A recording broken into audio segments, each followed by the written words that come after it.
Hello and welcome back to another happy hour with Backflip. I'm Ryan Fring, a creative director here. Joining me as always, let's see, right over here, we've got John Shoemaker. Say hey, John. Hey, it's me. Other creative director.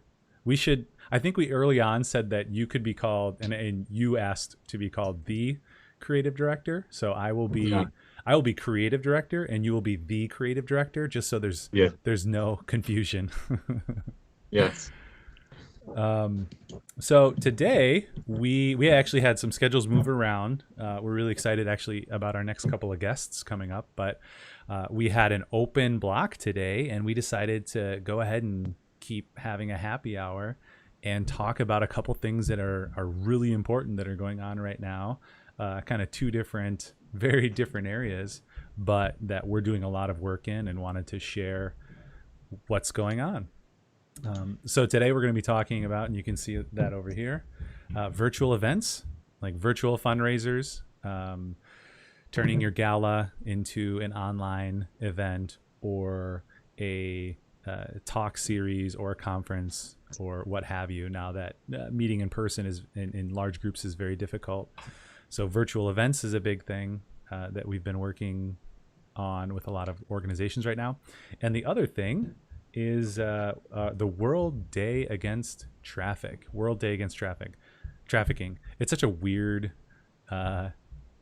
brand, but it's very important. We've been working on a lot of projects with some great partners of ours that we're so excited that we can actually share now. So we'll talk a little bit about that. But before that, I did want to bring up our libations that we have today. So as always, I've got a little bit of water. I don't have the 6 drinks that I had last time, but I've also got some Terramana tequila hidden here in this coffee cup. And then to continue our Carbon 4 advertising, I've got some Radicats. Oh, here we go. Which is a New England IPA. So New England IPA hazies, very good. What do you got, John? I've got Death's Door gin with lemon zest. That's a pretty impressive little cocktail you got right there. Yeah, I did. I mean, Bo from Dancing Goat, give them a little plug. Kind of put me onto that, and it's actually really good. I mean, whatever. A lot of people are aware of gin and tonic. I'm not going to go super deep into it, but the Death's Door gin really is good the way that they do it. You'll have to just go watch that. Go watch that stream. All about it. So I've got that, and then I have some off-brand cheap lemon sparkling water. I think I've had that before. What is this? Is it Bellevue or something? Yeah, Bellevue. Maybe it's not off-brand. Maybe it's on-brand. Is that Beautiful Life? Maybe. That could be. I studied some Spanish. I never studied French, but that's or maybe that's Italian. That's got to be Italian, huh? Yeah, it feels more Italian, but I mean that'd be pretty close to Spanish if I understand the Romantic languages correctly. Yeah. But yeah, this is a fun happy hour today because it's just John and I. It's a hostful event, and we've done hostful podcasts, and it's kind of funny because we talk all the time about this stuff, and it's typically with a different group. So maybe with a potential client or a current client, or a social professional group or something like that. So it's kind of fun to actually just be hanging out and talking with you. So I'm going to throw it over to you to talk kind of a little bit about this whole big switch to virtual events. How about you get us going with that? Yeah. So I guess as many people have experienced, we've gone online with a lot of things. I mean, we went online with our work, um, like our office work. And then kind of the next thing that followed from there was our production stuff. So we've had a lot of clients. I think it's interesting because we weren't really sure what was going to happen. We weren't sure if production was going to continue, be anywhere in person, and so that makes shoots difficult and hard to do. But uh, we we had a bunch of our clients move their physical events into virtual events, and so some of those where we usually go film that event turned into digital, and they involved work from us. And some of our clients had events that became virtual that we usually didn't work at, but then they needed help on a digital for their digital support. So we ended up with a project working for them. Um, so that's kind of cool.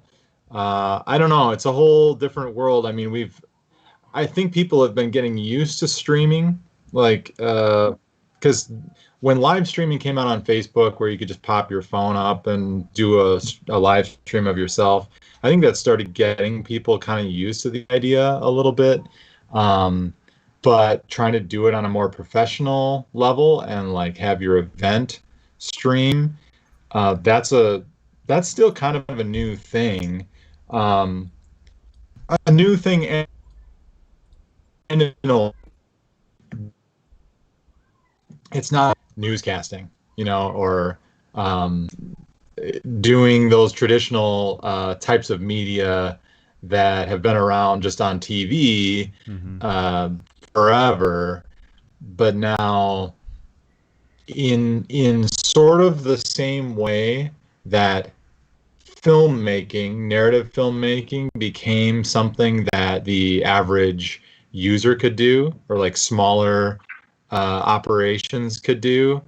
Now, like live streaming sort of newscasting has become a thing that the average user can do. And that's kind of been around a little bit in like podcasting for a while, Yeah, although that's. I podcasting, was just gonna say that, like Joe yeah, Rogan Experience, or there's several podcasters who, like this look right here, they've been doing for just a couple years, but now everyone like us are kind of jumping on that opportunity because I'm at home, you're at home, and this looks pretty dang good, I think, compared to what we could do 5 years or 10 years ago.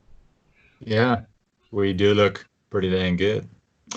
Um, the ha- has it been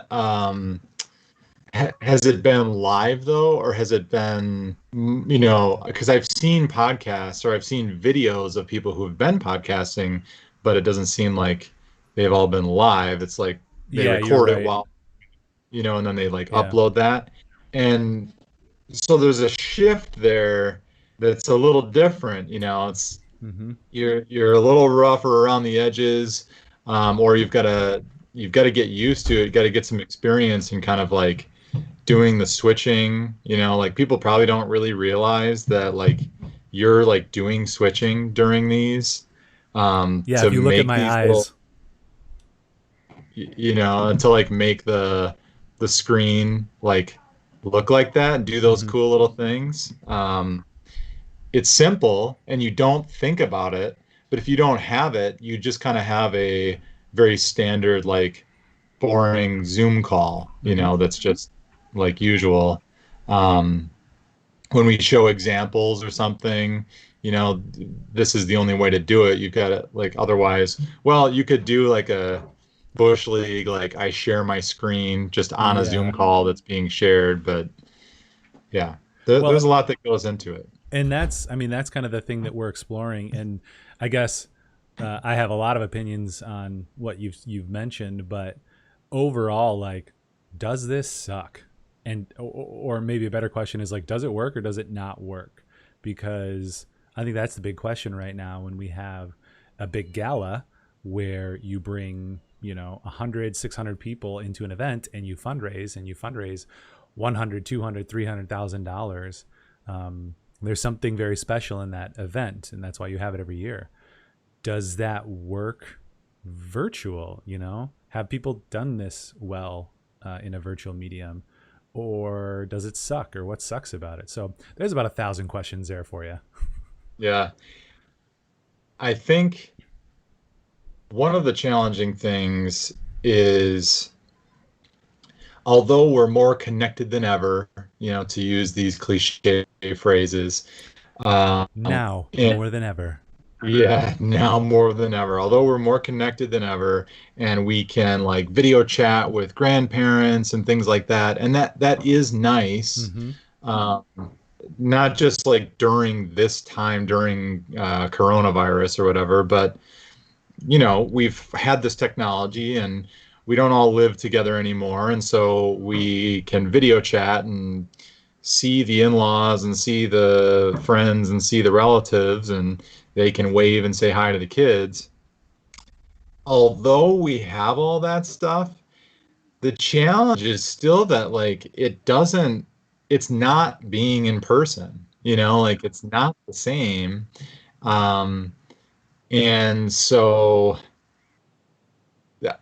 yeah, I've been thinking about these things. I'm trying to decide what order to sort of like lay out, these ideas as we talk about some of the examples. Maybe before I go there, though, we talk about a successful example, because we just did one with the International Crane Foundation, um, and they had their live stream. Was that last week only? Seems like forever ago. I think it was Yeah, last week. it was. Yeah, it does seem like years ago, just And because so much has happened between now and then, and we've talked about this a lot. But it was just last Thursday. yeah, and they had a few hundred people, I think, on their live stream. Mm-hmm. Um, and they had a successful event. They Mm-hmm. successfully raised a lot, over Mm-hmm. $150,000 or something like that. Mm-hmm. I think they exceeded their goal for the event.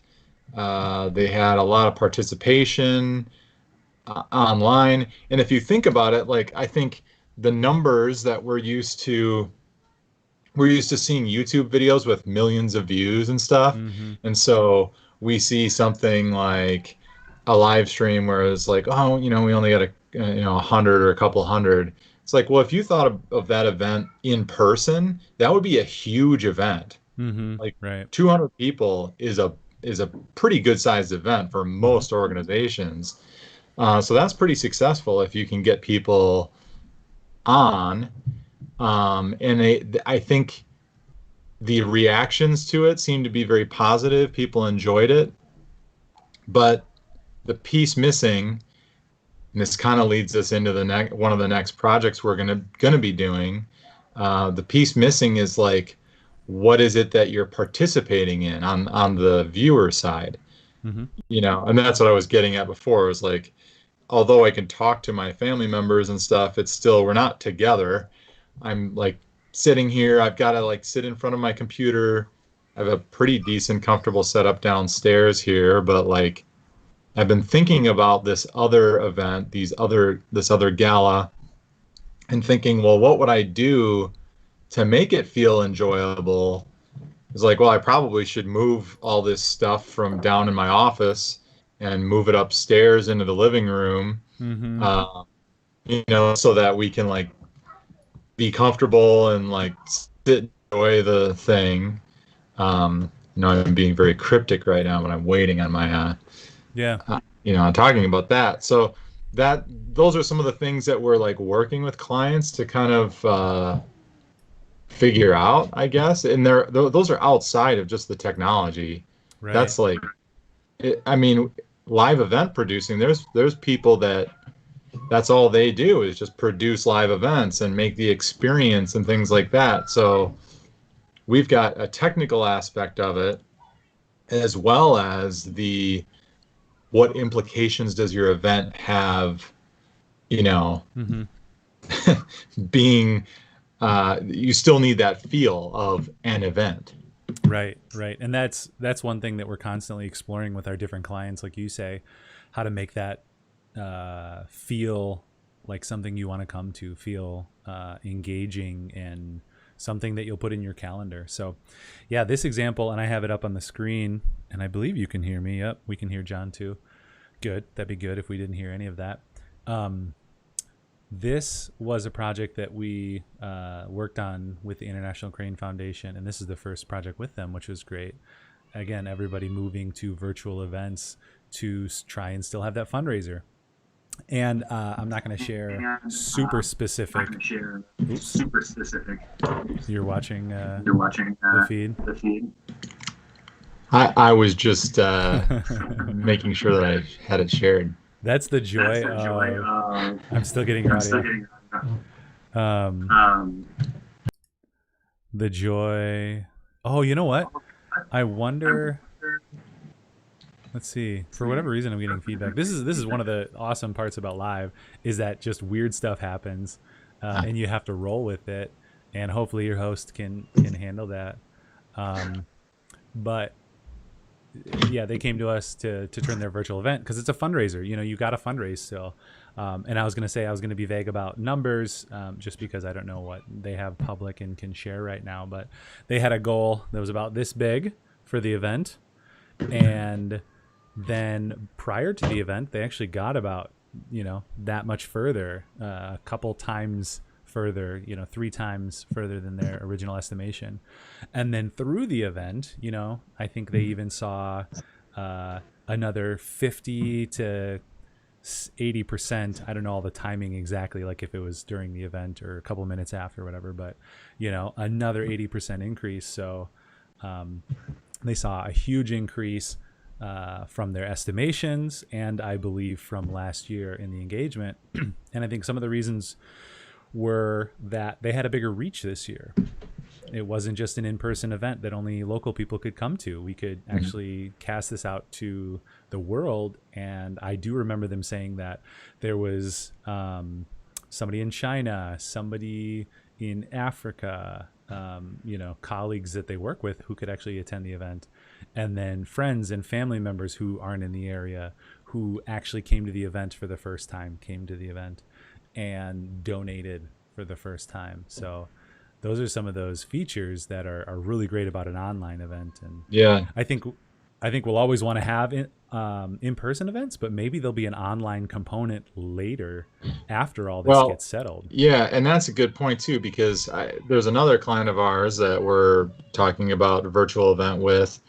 And one of the things we've talked about is getting the virtual event set up this year, and then next year, if they go back, or they hopefully will go back to in-person event, keeping the virtual side of that, and then figuring out how to incorporate that, like with some sort of moderator, maybe during a question and answer session when they ask a few questions from the audience, then a moderator can raise their hand and say, hey, we have a question from online as well, to make those online viewers feel present and like they can actually participate as well. Yeah. And so I'm going to share this example too. So one thing that John mentioned, one thing that you mentioned, it's funny. Should I pretend like we're presenting or should I pretend like we're having a conversation, which we are? One thing you had said, John, that's really important too, is to think about the entire experience, because this isn't just a Zoom webinar, because that's something that has its place. This is an event, a virtual event that you want people to come to, right? So A Zoom. yeah. So you had mentioned just the whole production of things. So, like branding, graphics. For this particular event, we had a 30-minute pre-show.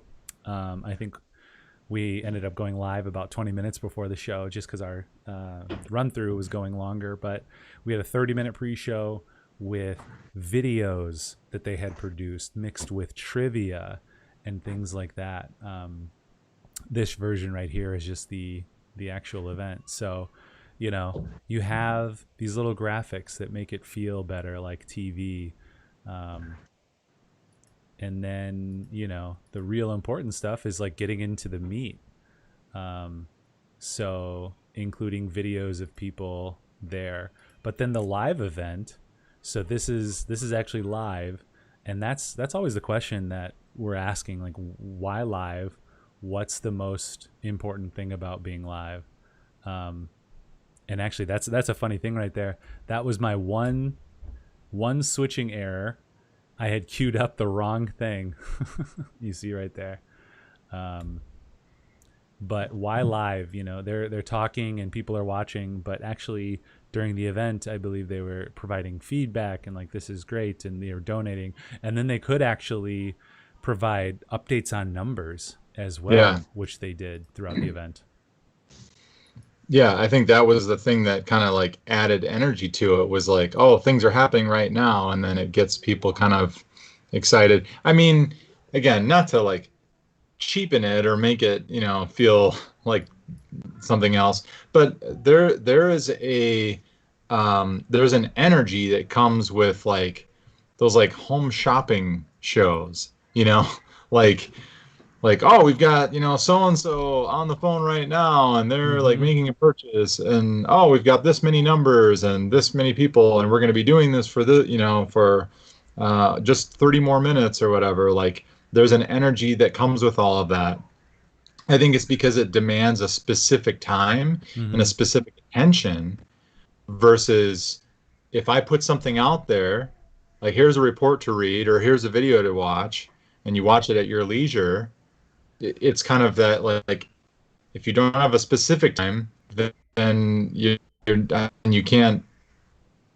No, Yeah, that's yeah. analogy. Well, it's kind of like hobbies or thing, you know, good habits that you're trying to do. If you, and maybe I'm going to butcher it too. If you don't plan for a specific time, you're not going to have any time, or you're not going to take Yeah, any time. Is the yeah, bad paraphrase?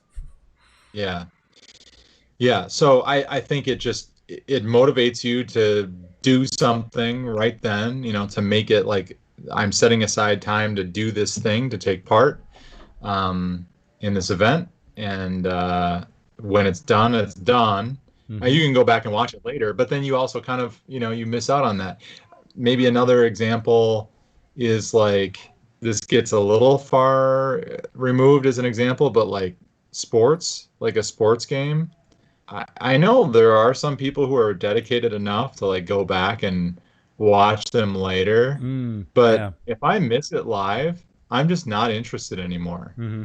Like, it's exciting that it's happening now, and you're kind of like getting all the reactions of like what's going on right now, and then after that, it's something different. And there's Right. even, kind of a strategy to like storytelling, and you kind of do different type storytelling when it's not something live, like Mm-hmm. when I'm just sending it out there. So yeah. Anyway. Yeah. Well, and that's always the big question, because people are doing virtual events not live. I just attended. I attended. I went to virtual Comic Con this year, the San Diego Comic Con, which was last week. Was that last week? Yeah, I guess that was last week. Um, Time is. oh my gosh, I'm like so confused about the date. But yeah, and you know, it wasn't a great experience. They probably had, I don't know, 300, 400 different panels. But they ended up being on Zoom or some platform like that, and they just didn't have the gravitas or specialness to them that being at an event like Comic Con would normally have.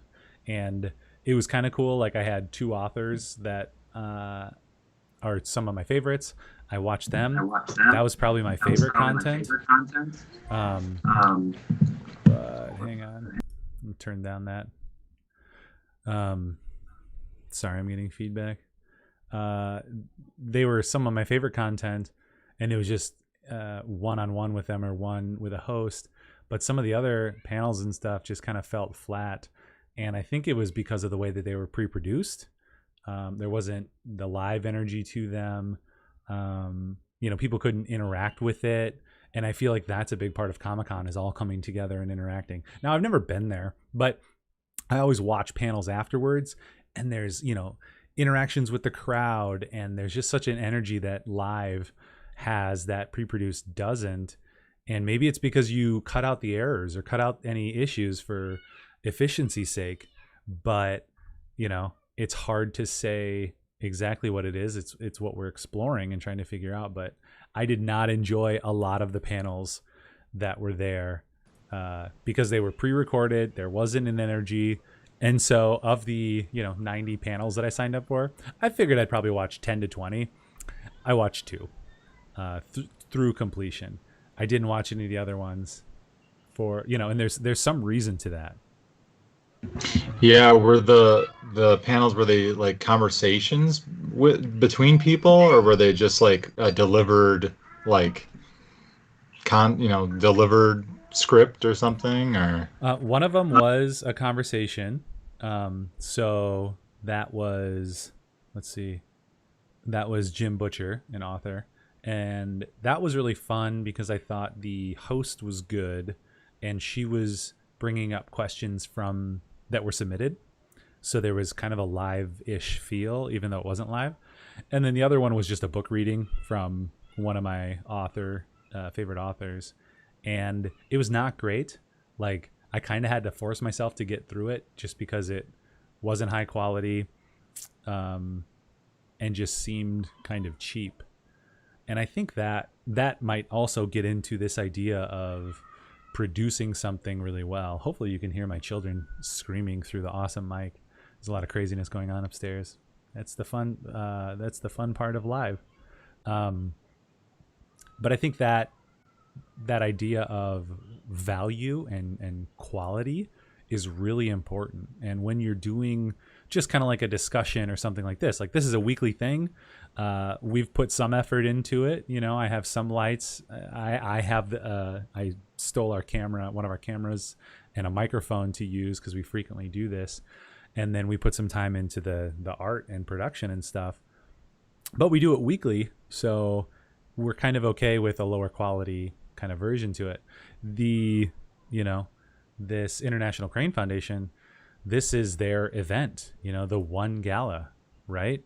So this had to be really, really great. And that kind of gets to that idea of quality. And when you're thinking about this, budget wise, and no one's really sharing this out there, so we'll probably put it in a post or something. But if you're going to do an event, you're going to spend 10 to 30,000, on average. You could spend a lot more, right? How much does a house cost? It's kind of a similar question, but that's kind of a good range for a lot of pre-production on the high end, extra videos and whatnot, or on the low end, just showing up and producing a really great event. So, that idea of quality is really important because otherwise people aren't going to engage with your content. yeah, I think it's hard to put your finger on. There's a balance to be struck because there's something that can be sort of charming in a way, I guess, or that is sort of excusable about, um, you know, when somebody is just like on a video call, or the quality is a little bit lower. But it's got to be for the right reason. And if the reason is like kind of laziness, or like, well, it's just easier for me to just record this book reading, for example, just record it on my laptop and just sent it in, like somehow we can like feel that as viewers, when somebody calls in during like a live newscast and you've just got them on video phone, that's excusable because it's like, well, this is the only way Right. we could make this connection happen, and we're super happy that we got them on and whatever. But like, yeah, when you or it seems maybe sometimes like in an event, like you need to have that lower quality stuff sort of like encapsulated in within higher quality. So like the Hmm. host, can always like bring it back to the quality and tie all the pieces together, and then um yeah. Yeah. Well, and that's a good point too. Yeah, just mixing content, because people will be very okay with just, you know, kind of honest work. And some of these videos are really great examples of that. Like they're just really fascinating videos, and they're done by the technical staff at the International Crane Foundation, and they're not video editors per se, but clearly they have some skill and they can use available footage, whatever they have available to them, to create some really compelling pieces. And so, you know, you see that we've mixed some of that in here, and right, like photo transition with a dissolve. Um, if we were to do something like this, we might do more moves and just make it more cinematic. But like, it's still really good content to have and really good content to mix in. So Hmm. I think, quality is really, really important, like we're saying, but it doesn't have to be at the expense of good content. Because at the end of the day, we've written about this before, content is king, but we're going to do everything we can to make it come across in the best way possible. Hmm. Brent, asked about Comic-Con, if that delivery then you weren't impressed with, like, does that change your impression of the author? Hmm. Change your thoughts about buying something from that? Like, I don't Yeah. know if it did, or not. That's a really good question, because that, at the end of the day, it comes down to, are we going to be able to fundraise with how we do this virtual event? And if you spent $30,000 producing your event before, can you spend no money and get the same benefit as before? Probably not. But with like Comic Con, um, that's a very interesting question, because I don't know that I I'm disappointed in them. But for instance, like next year, if it's in person, I have I forget what it's called, a professionals pass, so I can get free tickets, just because of my IMDb page, which is kind of cool. Um, but I would totally come to the real event, because it's more than just this one instance, I guess.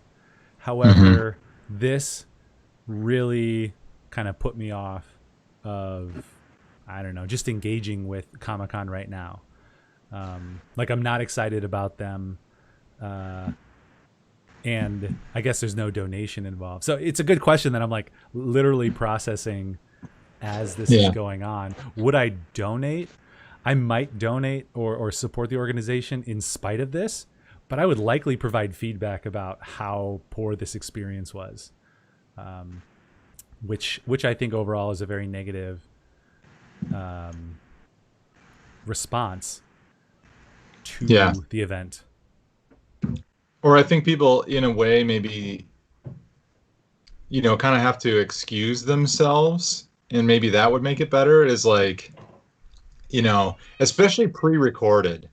I think live is different because, again, it's we know the limitations of the network. We know the limitations of By the way, internet real speed. quick, that was just a great moment, where Rich, the CEO of the ICF, I believe you had given him a cue, but he must have just spaced out for 1 second. And he goes, "Oh, I'm live. Okay." And oh my gosh, such a great moment. Yeah. Well, somebody else actually tried to ask a question when he was about to start, and then he like stopped to like try to make space for them. And That's right. That's yeah. right. Um, you know, Live is excusable, I think, in some ways because we know the limitations of the technology, or even viewers do. Like they understand that the internet like is not always super strong, signal and stuff, Hmm. and that we might be limited by the devices we're using. But if you're getting something pre-recorded and it's just kind of you're a successful author, for example, and you've pre-recorded this thing. I mean, you got to tell me why it's not like at the Hmm. quality that I sort of expect of the level that you are at. You know, Right. you've just got to say something like, "Oh, hey, sorry, I'm just on my phone today. I, didn't have a chance to set anything else up, and we got this recorded so that I could send this in for the conference. I hope you guys will enjoy it anyway. Whatever." Hmm. Like if they had framed it that way for you, I wonder if your experience would have been different. Like um, versus just like, here's the thing that you were super excited about, and it's just me on my phone. You know. Right. Right. Well, and for Comic Con in particular, what do they have millions that they use to produce it. Now, granted, they have a ticket price, and this year they didn't have a ticket price. Hmm. However, as an organization, to go from millions in production value to just nothing, Hmm. I feel like was just not a good choice. And Yeah. certainly somewhere in the middle could have been great. Like they don't have the ticket sales in order to have high production, but even a tenth of that um, could have been spent in, like, you'll have kind of your hall H. That's the big hall, the biggest hall at Comic Con. Um, hall H has kind of the biggest movies, pieces of entertainment there. They probably could have done something a little bit more special there, and maybe they did, but I didn't see anything that was special there. It was just all kind of this bush league pre-produced from home. Didn't feel great. Didn't always sound great. So that's one good thing to consider. You spent $30,000 before. You spent $50,000 before. That budget doesn't go away because we're virtual. We're trying to Hmm. come up with a rule of thumb of how does a in-person budget translate to a virtual budget. And right now the reality is, like, well, just keep that budget. On the low end, it's probably going to take up most of that budget. On the higher end, it'll take a fraction of that budget, but we really need to understand the need, because you're not paying for spaces, you're not paying for people to come, you're not paying for food, but we need to pay for marketing. We need to pay for Hmm. the actual whatever we're producing. So the pre-production of some work, like video that you can see mixed in here, graphics, and the marketing as well, which is going to be drastically different. But then also that day of production is a good chunk of that cost. So you want to make sure that when you're thinking of going virtual, a good mental tool is just to start. Okay, this is what we spent last year. Let's not spend maybe more, but let's not spend less than that right now. And Yeah. we'll try to get more money than we did last year. Well, and Amanda's making some good points about like the bad quality. And by the way, this is Amanda on the feed, so anyone who wants to jump in there and ask questions and talk, will talk back to you. Not talk back to you, but respond to you. She was saying, like the bad quality is kind of a trend. Mm-hmm. We're all in our own homes and we've got to do this, and all the talk shows, the big budget shows, went that route. But I think the difference, is that it needs to be entertaining, Mm-hmm. you know. So like if it's just, again, I didn't see the thing, so we're using this example, but it's like if it's just the author just sitting there reading the book, and not like, I don't know, doing something more with it. I Mm-hmm. mean, if you'd been entertaining, maybe you would have had a different impression too, like Mm-hmm.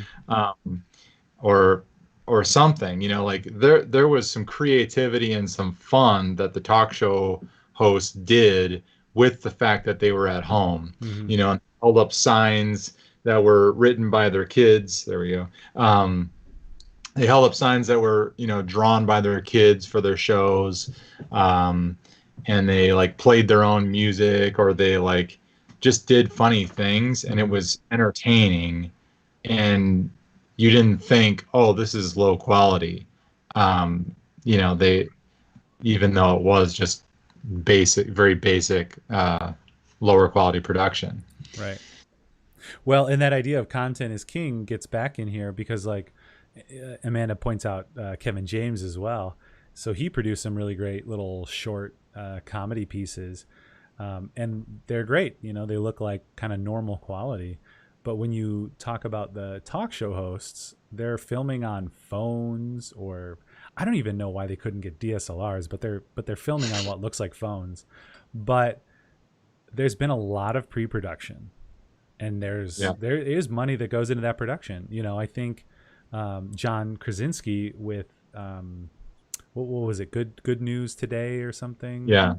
Yeah. I can't remember the specific name, but it was shot on his phone, so it didn't look great. But he definitely set up the background. He tried to do graphics. He pre-planned stuff. He's a performer, so he's really good at entertaining. And then they edited really great content. It was very rough around the edges. That's the one that might be kind of this example of like, well, it can be rough and good, but it's because they were so good with the content and they thought about it and they did just such a great job with it. That's not most of us. You Yeah. know, most of us can't do that or be that awesome at just performing on camera. I mean, like us, right? If this was John Yeah. Krasinski, there would be so many more people on here just because it's him and he's so good at performing. We're not him, so we're trying to add production value and pre-production to make it work and make it better. Well, So you need that. it's interesting too because something that just came to my mind, this is going to be a plug for all the people working in our industry, is that we're all used to seeing these like name celebrities on these shows and channels, but they don't do production for the most part. They don't know how to make like a cool thing. Mm-hmm. um you know Putting together the camera stuff. I mean, John Krasinski was entertaining, and he did show some creativity and some talent by doing that stuff. But like, he wasn't doing this live switching that you're doing because he probably doesn't know the technology behind it and how to make it, how to pull this off. And anyway, people didn't care because they know him and like him as a personality. Mm-hmm. But like, what makes the thing entertaining, what pulls off the high quality production, are all the behind the scenes people, who are like doing the production, running the technology. So Right. Yeah, without a doubt. And I think Krasinski, I think him and maybe his wife, Emily Blunt, I think they were doing it all themselves. But eventually, they sold to CBS or whoever so they could be produced well. But all your talk show hosts, they're being edited, by several people and graphics, and you still have all the reporters pulling information to some degree, right? So they yeah. still have huge production value going into it. It just happens to be a little different camera in a little different location. So it's important to notice, or it's important to keep in mind that that's not just you running a webinar. That's a lot of production that goes into that. And at this point, we can make it look, really good. Like, just look at all the pixels that I have. There's so many pixels because I stole I stole our little DSLR from work, right? Yeah, and I had to bring my camera home and my light. Yeah, that's true. You have a light. I've got a light right here.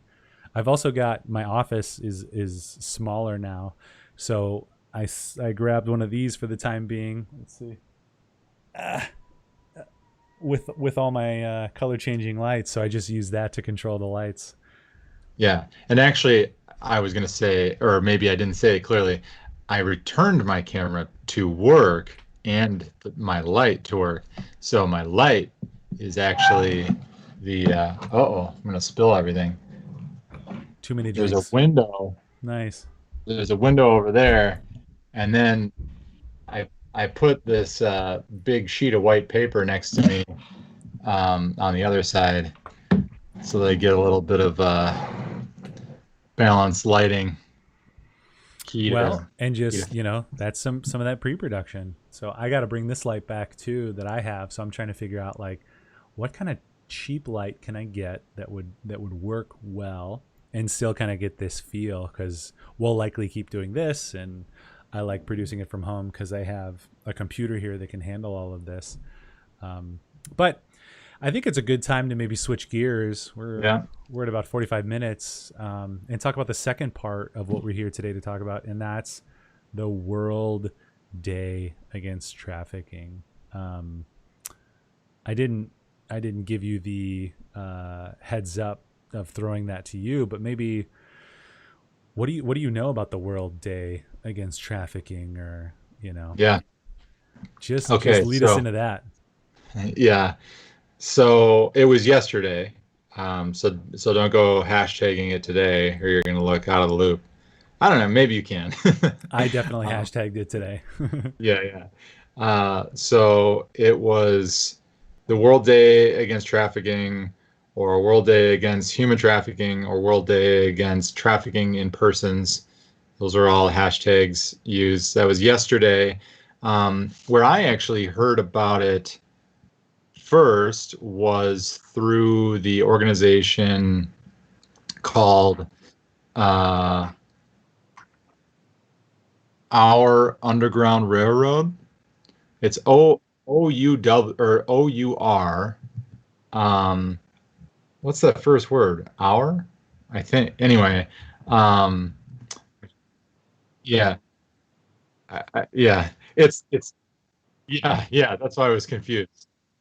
So, oh my gosh, I'm not like prepared with all the names and stuff, but um, the founder, his name is Tom something. Um, we should find it out. Uh, and where were all these connections? Okay, so a while back, I saw a documentary that's been going around on the net. Um, on the net, man, I just turned to the 90s for a moment. 90, 1990. It is a documentary called Out of Shadows that talks about some of the corruption in many parts of the country, specifically as it's related to, yeah, specifically, yep, that sounds right. Um, as it's related to the movie industry, Hollywood, the problems we've seen there. I mean, we see some of these things come out. We're aware of the Weinstein scandal and Kevin Spacey and some of the other scandals. Um, so I saw that documentary, and I think this guy was referenced there, Tim Ballard. Um, and then I saw that Jim Caviezel is actually portraying him in an upcoming movie about one of their first like big operations in South America where they freed I like 1,000, 4,000, I don't know, freed a lot of children. Um, and so they had a thing where they were like, yeah, sign up for text alerts as we prepare for, an event on yesterday on the World Day Against Trafficking. And so they were kind of sending updates and things like that, and posting a lot of things. So then, so I shared the knowledge of World Day Against Trafficking, with our clients at Paradigm, Brent and Rob, and said, hey, is this something that we should tie into with our project that we're working on? Nice. And so that was kind of what got or one of the things that got the focus on yesterday. Maybe they saw it separately as well, but that Yeah. we uh, we posted some stuff yesterday as we launched our campaign. There it is. Um, that we've been working on with them for a while. Your Call, Minnesota, Hmm. the campaign against human trafficking, specifically related to Minnesota because it's with the state there. It's obviously it's a national problem, but this particular campaign is a focus on Minnesota. We spent a whole bunch of time filming all over the place. A lot of reservations. Meeting um, a lot of people living on reservations, um, members of different native tribes all over Minnesota. And so there's an element of that that will kind of play out through, as this website is populated. The soft launch we did yesterday, full launch of the full website with more features and things will be later, kind of out probably November, I think, is what we're targeting. Um, but then, yeah, there's a short trailer for what is about is it 25 minutes? How long is the film? 20 some minutes? Um, Yeah, I think it might just be a little over 20 minutes. yeah. And Yeah. it's pretty intense. It's Hmm. and but extremely important. I mean, Hmm. and I think I don't know. I mean, I know there's a lot going on in the world right now. And just the world feels very heavy right now with like everything with COVID, with the racial tensions, um, with the economy and people wanting to Hmm. get back to normal, get back to work. Um, but this is another thing, that that uh, Right. that needs to be talked about, needs to be shared, and people need to be more aware of. And that's what this is. It's an awareness campaign, also with some call to action. Is to like be aware, see what's going on, know who to call and how to report some of this stuff. Um, and hopefully save some people Right. from trafficking. Well, and we started working with Paradigm on this human trafficking work back in September or October. It hasn't been that long, but we've just done so much work that we're now such good pals and friends with the Paradigm team because we get to travel and we're doing something really great. So I think that's kind of a part of this discussion as well. Is it's been raised to our eyes the issues that are out there, and this is one way that we can give back. And I've even thought beyond that, like how do we do more. But like you said, this is kind of the soft launch of some of this information. It's through the state of Minnesota. It's kind of for them as a pipeline comes through the state there. This information is going to be going there because what we actually learned is that when pipeline companies work through, an area, they bring hundreds, thousands of people to an area, and human trafficking, more specifically sex trafficking, goes up. And that's not necessarily like someone being stolen and put in a cage and then brought out to do nefarious things. It's prostitution and people, being brought in because they might not be in great situations and they're given some money to to you know do things, right? So that idea of sex Mhm. trafficking, and this part of this campaign is to raise awareness that this is happening. There are people that are being trafficked that can't get out, that need your help, and to hopefully short circuit the Johns, as they call them, from Mhm. seeking out and participating in sex trafficking, because everybody can do something, whether it's obviously not hire somebody for sex or anything like that, because that just promotes it's so ridiculous that it's like legal in some places, like what is it, Nevada or something, prostitution's legal, Yeah. but the rest of the country has its head on straight, and it's not legal anywhere, because at the end of the day, when you're selling something like that, most of the time it becomes commoditized and you're not in control of yourself, and Yeah. people are taken into a form of slavery. And so this Yeah. is kind of the start of an attempt to take that power back and to help a lot of people. Well, and we're not going to, get into all of the discussion in this in this video, this live stream. Um, but the other thing that people don't realize is that, and I didn't know this either, is like when you see somebody who's like, okay, that, woman is selling something, like I think most of the time, this is what we're learning as we've been working on this project. It's not like that person is in control. And Mm-hmm. that's what like trafficking is and what the whole thing is about is like there is somebody with like threats on them or who has like groomed them into some sort of like psychological control. Um, and they are like reporting back to them or they're enslaved basically. Mm-hmm. Um, and it takes many different forms, so there's the being locked in a like physically locked in a room, but there's also just like psychological. By the way, um I don't know if that was intentional, but we definitely had a knocking on the door, like locked in a room. Knock, knock, yeah, knock. Let me out. that's the kids locked in the kitchen doing their chores. um so but it takes a lot of different forms. There's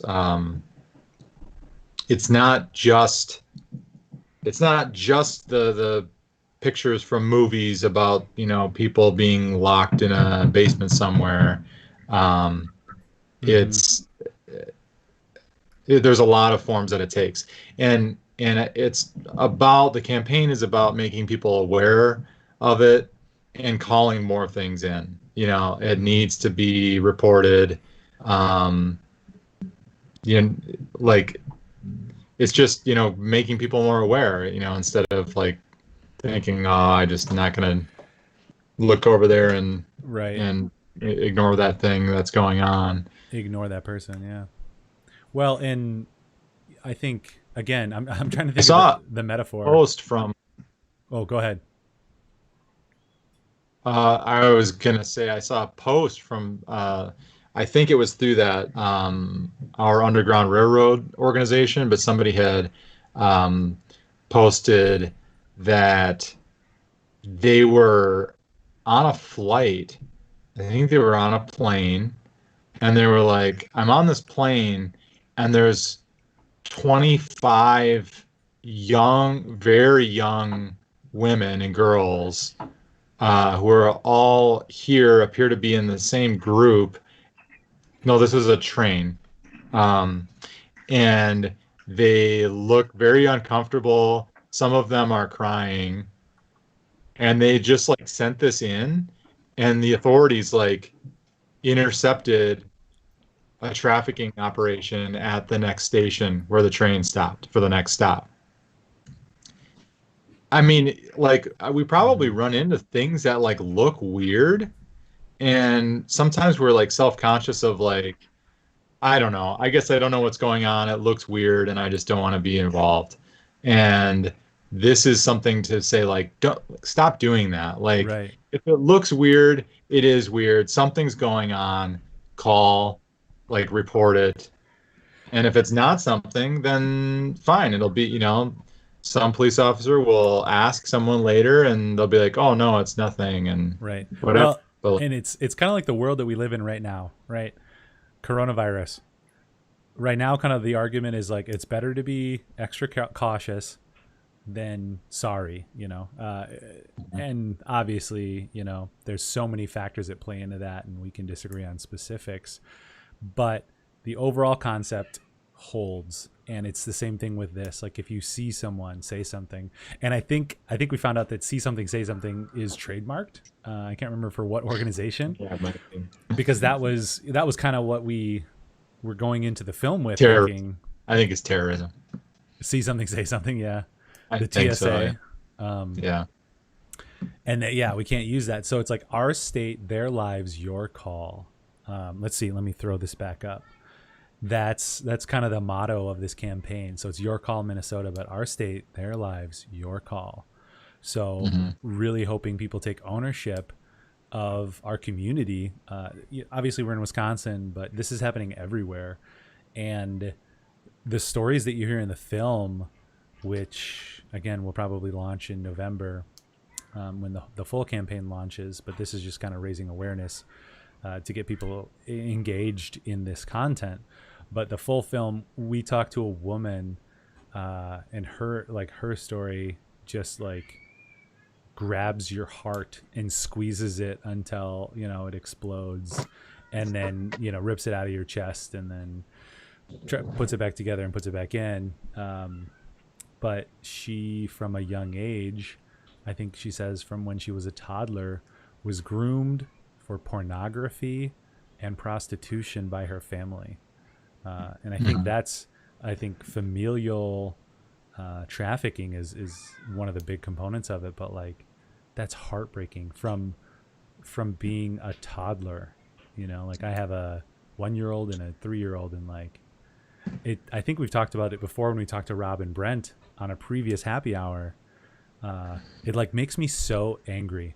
Like I just want to punch and scream and yell and break things that's happening. And I think it's because of like not being able to do anything, but like this is a step. This is how we can do something. So you should definitely sign up, even though it's not, Wisconsin. Like, learn more. It's definitely towards Minnesota. So if you see something, this is the state of Minnesota, and they'll help. But there are other organizations out there. So like if you see somebody in a hotel or somebody somewhere, or somebody's at a party that you're at, it's a little out of hand, and like you could talk to them. You could also call one of these helplines and just say, hey, I think this person might be, being trafficked. And that's all it takes sometimes to get the process started for them to be taken out of this environment. And it's like one of those things where it's like, what's the worst that happens if you're wrong? You look foolish maybe, or somebody asks, and then that person's like, no, we're all good. Everything's good. Right. Like, but the best that happens if it is a problem is that somebody's life is saved.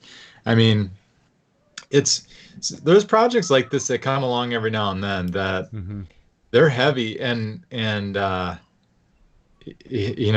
just weighs on you. You keep thinking about it as you're working on even other projects, because you're thinking like, and I think sometimes what some people do, I can't fully blame people for doing this, is that they just put it out of their mind, because your coping mechanisms for a lot of people are either just don't think, either you don't know because you haven't heard about it, so the whole ignorance is bliss idea, or once you do know, you either just put it out of your mind and just don't think about it, or you start thinking, this is a huge thing. It's one of the only things that matters, and I need to protect the people that I know and love from this, and I need to help save children and women and men, anyone. I need to like help save people from this. And it's it's intense stuff. Right. Well, and I think you're getting at a good point of like, it can overwhelm us in its seriousness, and like anything like this, slavery or the murder, of innocents. This type of thing can make us angry and feel powerless. But a good friend of ours talks about your sphere of influence. Like my sphere of influence is not the world per se. Like my goal is not necessarily to immediately drastically change the world. However, my family, my friends, my local community in Madison, I can have an impact there. And so there are things that we can do. If you see somebody somewhere in your local community, you could be the turning point for them. But you can't let it cause despair. You can't, let it cause despair in a way that, you throw up your hands and you're like, I can't do this. Nothing I do will matter, because there's people, Minnesota's not that exotic, but there's people in Minnesota who aren't being helped because I'm here. But there's people here who could use help. And I don't know any of the Wisconsin contact information. I should probably figure that out. But you see something, you know, you could be the turning point in that person's life. And there's more stories in the film that have just kind of, let's see, that metaphor is coming back, but I keep ruining it. Uh, uh, Opened our eyes. There we go. Opened my eyes to this whole thing, um, because we have a father who was like a gangbanger, and he got out of it so he could have a family and like eventually save his daughter from the life of prostitution. And his stories are just so heart wrenching. We have a John on there who talks about his experience and just like, oh, I just, we invited this person over to have fun, and we'd pay her, and it just seems like, oh no, it's just like this thing we do. But she had somebody who was her pimp or her enslaver, and she was beholden to him, and there was a bust, and they all got in trouble. And Hmm. this person just thought, oh no, it's just like, we hire somebody to come have fun with us at a party. And that's a part of the awareness of this, is to let people know, like, that's not okay. Like, we have to be able to respect each other. And these things like that story are a part of this. And I don't know if we get into it in the film, but apparently when there's a Super Bowl, like, trafficking goes way up and tons of traffickers come. So it's, again, like, if you're going to go to an event, if you're going to go to a thing, like, you can help stop this wherever you are and not be Hmm. overwhelmed by the powerlessness that you might feel. Yeah, and there's a ton of angles of it too, because there's the victims and they need help, and then there's people who, see something and they can help report, and then there's people who are, tempted by this, and there's the call to like stop, Mm-hmm. like Mm-hmm. it's a different campaign, a different organization, but there's the term, like real men don't buy. Yeah, but that's also Right. like, well, it's limited because there's also women involved in this, as we're seeing in the news, that's coming out with other celebrity scandals. Um, and so there's a lot of different facets to this, but hopefully this just brings it more to the front and center. I mean, the numbers are staggering. Mm-hmm. I know there's a question about numbers and some stats and stuff, so they're figuring that out. I saw in Basecamp that maybe those numbers are, we need to fix those. Um, but there's national numbers that are crazy. Um, you know, Again, everybody, I know we need to take care of each other and we need to take care of our health. And what's on everyone's mind right now is coronavirus and how do we protect everyone. Um, and death is important no matter where it happens and how many people. But the numbers of this are staggering in comparison to what we're dealing with as a nation in terms of a virus.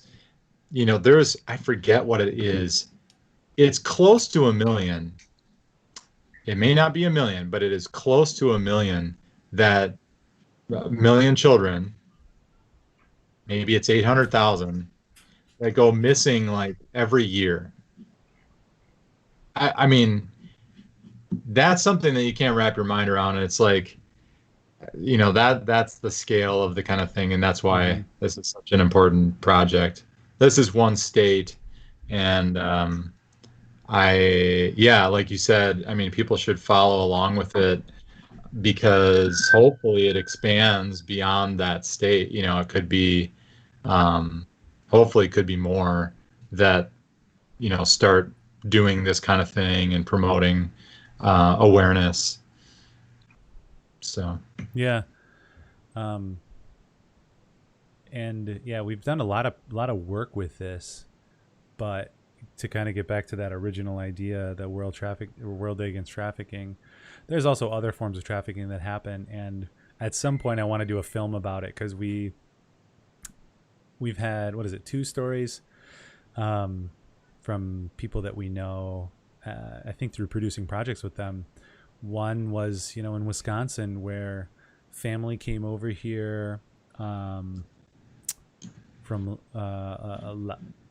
sorry, I'm gonna say the wrong country, or not a country, but like Thailand or Laos, the Laotian, um, but came over here to flee problems in their homeland, got like a work ish visa, and became like serfs, not more like Yeah. slaves for like a local farmer who took away their passport and phone, and they eventually had to like run away, like here in Wisconsin. um, Yeah. and I've heard about stories like that in Chicago as well. And it's funny, like I want to do, and maybe it's just about America, like just in the world that we live in, and how we often correctly criticize ourselves for things that we do bad. We also have to remember the things that we do really, really well and make people want to immigrate here, because we have so many stories of families fleeing things, coming here, sometimes having a really bad experience, but then getting out of it, and through their opportunity, through their hard work, through their values, now they're living what their dream was when they were somewhere else. So I feel like it's a very kind of American patriotic film, but it's largely about fleeing slavery, or being stuck in human trafficking, or just these really heavy ideals, that I think we can all agree aren't great. You know. Yeah, my mom is on the feed, and she said if you included all 50 states and then you multiplied that number, that'd be 600,000 people, right? So those numbers they're not that far off. Mm-hmm. Um, yeah, I think it's hard because we're sort of sheltered. We're sheltered, but then we let ourselves be led around by, I mean, I just so we're in the media, and like, so Mm-hmm. I'm not like anti media, but I'm disappointed with some of the things that I've seen going on. And we just allow ourselves to be led around by, you know, entertainment, or maybe led around is one word, distracted. Mm-hmm. Um, and then we think about some of these things that are just like, they seem so like slavery. That's a historical ancient thing, or the unfortunate history of our country bringing slaves over for war, for labor and stuff. Mm-hmm. But it's like, there's a lot of people that are still, Yeah, it's um, happening right now. yeah, that are still living it, that still need to be freed. Mm-hmm. Um, and there's a lot more things that we can, get impassioned about, other than um, whatever Yeah. whatever the No, latest trend is, or whatever. my wife sent me an image during this. She was talking to me about kind of what we were talking about today, because yesterday she saw a lot of statistics and memes out there, and it was like, if social media is as good at shutting down viral videos that social media doesn't agree with, if they were as good as that, at that, um, let's see, I'm saying it backwards. If they could be as good at that, uh, as they are with just kind of current hot topics, as with human trafficking. Oh my gosh, I'm gonna die because of all these Hmm. words. Um, they could stop internet trafficking, or at least slow it down a lot, right? Because there's videos going around right now of cures for coronavirus, and within minutes that gets shut down. But Hmm. there's ads on these social network platforms for human trafficking that Yeah. you know don't get shut down, that Yeah. are up, and there's tons of organizations out there that are trying to stop that. But you know if they could shut that stuff down as fast as some of the other political stuff, we might have a good chance of at least short circuiting one of the major ways that this stuff happens, because it's all, I don't know if it's all, but I feel like there's a large digital component to it as well. Because you'll see, ads on, my wife told me there's an ad on TikTok using somebody's photo that they put on there for sex trafficking, Hmm. an ad that made it through the platform. So if we could be as good at shutting human trafficking ads down as we are just political dissidents, that would be amazing. Yeah. Yeah, it's a deep topic. I mean, there's a lot of ways you could go. There's a lot of questions you could start asking. Why, like you're just bringing up, like, why is that then? Mm-hmm. Um, what are the systems in place that are allowing this stuff to continue? Mm-hmm. Those are big things, big hills to climb, but they're worth it, worth so Yeah.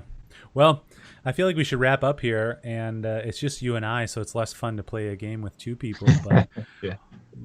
what do you have? Like, tell me something awesome. Like, this is so heavy, and when we travel, we try to keep it somewhat lighthearted because this messaging and this stuff is so heavy that Yeah. we don't want it to drag us down in a negative way. We want it to inspire us to do better. So we always try to keep it somewhat light. So what do you got? Something that's awesome.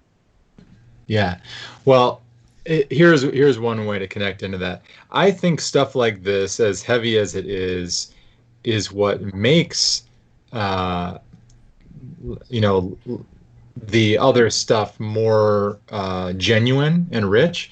Because if you, it's like with a small group, or like friends or family. Like if you never go deep, if you never go to deeper issues, then like if you don't experience the lows, then the highs aren't as high. Mm-hmm. So like, Absolutely.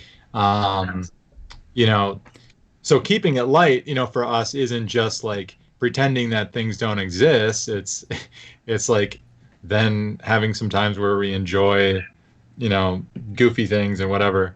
Um, Something awesome I've been thinking about is I'm super excited about the film that we're working on. I know we had another podcast about that, but about the Princess Knight film, and it's kind of getting me pumped. I just hope I can make myself carve out the time to, work on this other script that I've had that isn't a super light and fluffy script, Mm-hmm. but I think it would be a really fun project. Um, that's, I think anything that's longer form is really uh, inspiring for me. Even this is heavy, a heavy Uh-huh. topic, but this film, like being longer form, allows you to dive in for a longer period of time and spend time with the story and spend time with the project and think about it and just like have those like daydream moments where you think about other things that you could do. Whereas like the one-off projects, it's hard to do that. Mm-hmm. Mm-hmm. You fire up a thing, you do some pre-production for a week, you shoot a thing, and then you edit the thing, and then it goes out the door. And Right. after a month it's been in and out the door and it's gone. Mm-hmm. Um, you put what you can into it, but you need that downtime in between where you're just sitting there bored for whatever reason, and then an idea comes to mind, and then and because you've been immersed in a project, you know you're you're thinking about it and carving out new strategies for it and things like that. So Mm-hmm. um that's, I don't know, I hope we can get into more of the longer form stuff Mm-hmm. um as time goes by. And I don't know, maybe I don't know. I'm not Is promising that anything. is I'm that on the vacation next week, is but that the script that I know the name of? Can I yes, say the name? sure. I think that's Is the, that Saving Charlie? oh no, no. Okay. It's the other one. That one's still fun. I don't know. I've gone back and looked at that a couple times, and I think it could I be love the fun. idea of that one too, and the name I Yeah. think is marketable. What is this other one? The other one is the other script that we've talked about. I'll hold off on the title for now because it's kind of a working title, but Uh huh. um, it's the futuristic apocalyptic Oh yeah, yeah, yeah. one. Yep. Uh, Man, Yeah. would have been great if I had motivated myself to finish it last year to Yeah. release right as the world went crazy. Well, and that's the interesting world that we live in. Like, do we want heavy things? Do we want funny things? And I think the answer is yes. Like you said with Yeah. the content, I love just crazy, weird, messed up stuff in the sense of like just emotional roller coasters. Yeah. Because I've lived a very blessed #blessed life. But just a life that no one really close has passed away, um, with the exception of elderly family members, and Hmm. just had a lot of opportunities. Was able to go to a 4-year college, start my own business. I was afforded a lot of opportunities that I took and worked really hard for, but because of that, you know, I love like freaking Donnie Darko or some kind of movie that just takes you to a weird mental space or emotional space. Things that shows that kind of ask what is moral, what is goodness. Hmm. Breaking Bad's a good one where you see the descent of a good man into hell or like sin, um, intentional by the creator of that show, but also just it's so well played out in there. But to experience stuff like that, I feel like you're flexing your emotional muscle. It's kind of like waking up from like a really bad dream, and then like whether it's oh my gosh I didn't study for the test, or like oh my gosh my amazing wife or family are gone, and then you roll over and they're there. The relief that you feel, I feel like really great stories can just bring you, take your heart and bring you over here and then bring you back. And I hope that our short film can provide that experience for people so that they can help save lives. So I totally Hmm. resonate with that, which is awesome. So I guess I should probably have something awesome, unless you have a comment on that. Oh, I was just gonna say it's funny. You're like the opposite of Brent just asked a question, name your favorite feel-good movie for all us to enjoy over the Oh weekend. yeah, yeah. Like, you, here's a you should do dark that. one. Here's a Yeah, dark one. yeah. You should give your favorite feel good movie. Um, I think I've referenced it before. I'll say this one and then maybe I'll say another. So Nacho Libre is our guilty pleasure. It's probably the movie that my wife and I have rewatched the most, just because it's so goofy and there's so many funny Hmm. one-liners in it. I was trying to think of like what's a feel-good movie. That is one because it's just goofy, but like one that leaves you kind of feeling inspired. Hmm. Um, Two came to mind. I Oh, think one of them is not doesn't fit the definition. I really like Eternal Sunshine of the Spotless Mind. It's not like a feel good movie, but it's an interesting man, the acting is so amazing and I love the way that it's put together.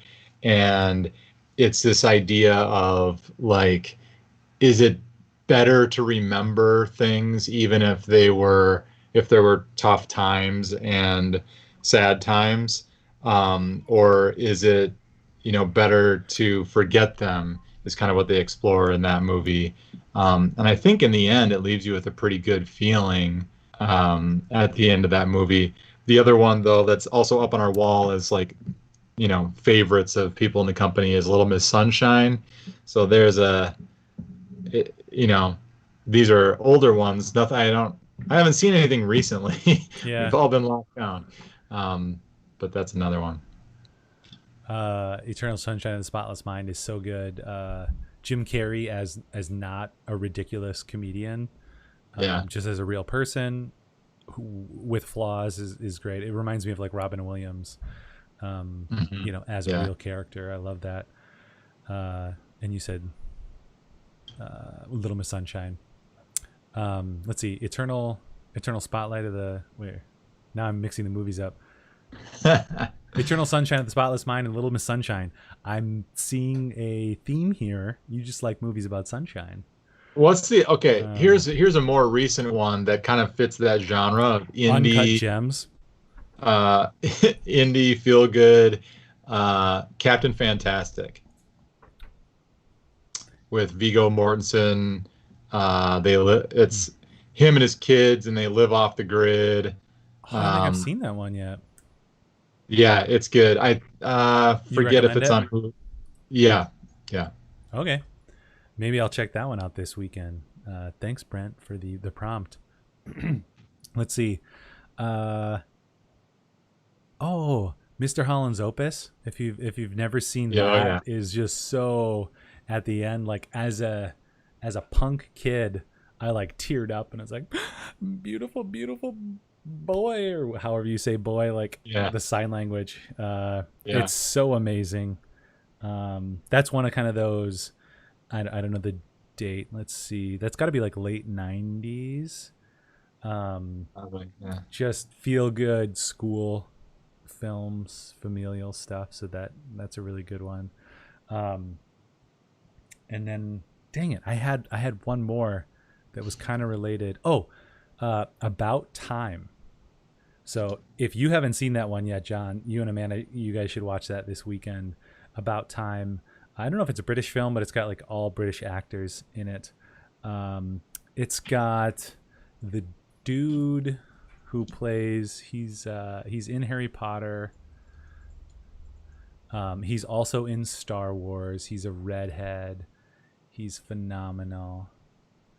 Um, Ron Weasley. that's the one. What is this? Not this. About Time. What? Maybe I don't have the right name.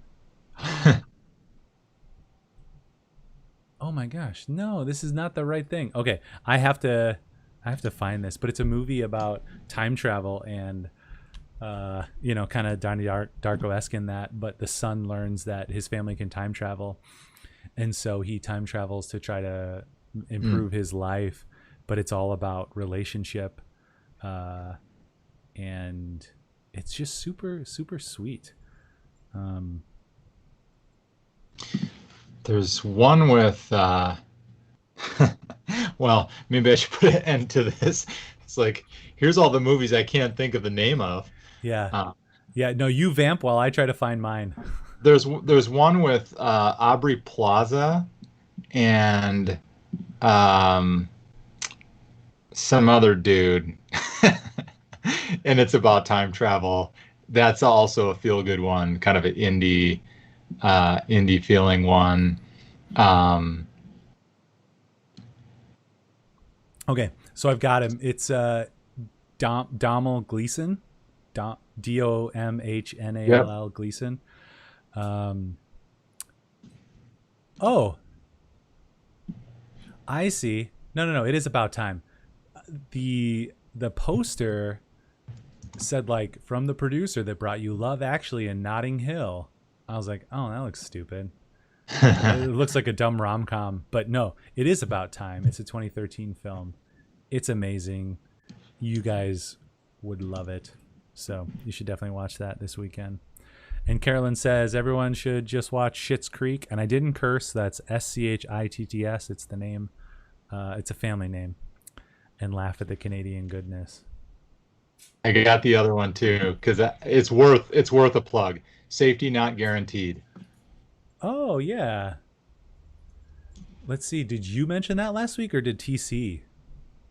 I did not. I think Did TC he might have mention that mentioned that last last week? week. Was I like zoning out? I think so. Because I was like, what is it? Safety not included or something not included. The movie about smoking, but this is safety not guaranteed. So in my mind, I connected them. So I think he mentioned it, I but must have been zoning out. What do you know? yeah, safety not guaranteed.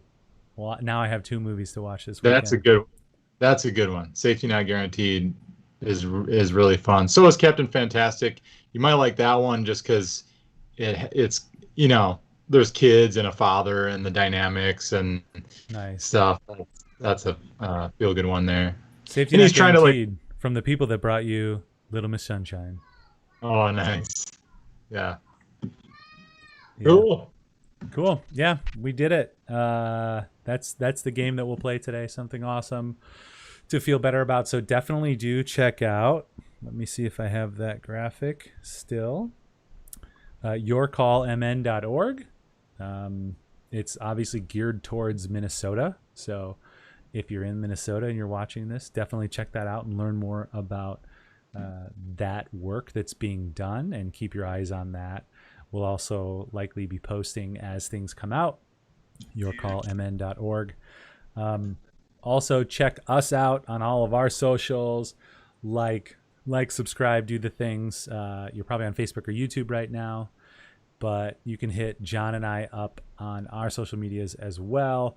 I'm at Ryan Fring. He's at Shoe John Maker, which is just the best name ever. So check us out and let us know next week. We're talking with Jordan Post, one of our cinematographers that we use and good friend who we've worked with for several years now, many years. I think I can say many. He's an awesome dude. I end up playing video games with him some nights too. We just like to hang out, but he's a master of the of pixel art. I think that's what I titled it. So tune in next week for that. The week after, we actually have Ben Heck from the Ben Heck Show, a popular YouTube show for, I'm going to get the years wrong, maybe like 7 or 8 years. And we actually helped produce it for about 3 years. Big show about electronics and modding and creating just really amazing things. He actually has a video right now up about an automatic mask. He hits a button and then it goes so you should definitely check that out. That's in 2 weeks, Friday. What is that? August 14th, Ben Heck. August 7th, Jordan Post. And that's all we got. You got anything else, John? No, I do not. All right. Well, thanks so much for tuning in. Let us know what else you want us to talk about. Please do tune in next time and ask lots of questions. Thanks so much. Bye. You gotta say bye now. Bye. Bye. Bye bye. Whoop. We're not out. Hang on. Here we go. Bye. Bye.